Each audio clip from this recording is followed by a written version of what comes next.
Papasok na ngayong gabi sa Philippine Area of Responsibility ang bagyong tatawaging Uwan. Posible itong maging super typhoon. Live mula sa TV5 Media Center, nasa frontline ng balitang yan si Marian Enriquez. Marian, gaano kalakas, kalaki at kalawak ang bagyong Uwan? Julius, ayon nga sa Pag-asa, lubhang mapanganib ang bagyong Uwan. Napakalawak kasi ng radius ito na posibleng matakpan ang halos buong Luzon. Ito ang mapa ng Pilipinas, katabi ang bagyong tatawaging Uwan. Kitang halos sinlaki ng bagyong Uwan ang buong Pilipinas. Tatawid ang bagyo at pagdating ng Linggo hanggang Lunes, tila tatapakan nito ang malaking bahagi ng Luzon. Posible pang maging super typhoon ang Uwan. Babala pa ng Pag-asa, lalawak ng hanggang 700 kilometers ang radius ng bagyo. Sakop nito mula Basco, Batanes hanggang sa Metro Manila. Pero teka, pati Visayas tatamaan.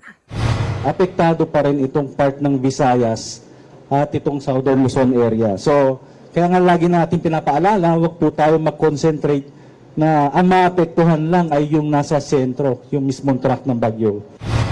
Paalala pa ng Pag-asa, huwag ismulin ang Uwan. We cannot emphasize enough, now is the time to prepare. Ang Super Typhoon Uwan ay lubhang mapanganib. Posible raw na abutin ang lakas ng bagyo ng hanggang signal number 5. Ang bagyong Uwan maaari raw maikumpara sa Super Typhoon Pepito na nanalasa noong nakaraang taon.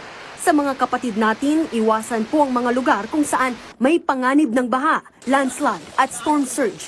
Sumunod din sa payo ng lokal na pamahalaan. Hinikayat naman ni UP Resilience Institute Executive Director Mahar Lagmay ang publiko na bisitahin ang website ng Project NOAA na www.noaup.edu.ph.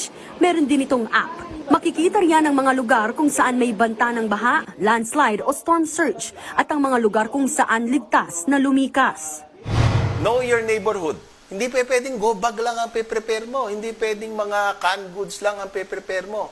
Ngayon pa lang ay pwede na natin tignan yung hazards kasi yon ang mga nakakamatay.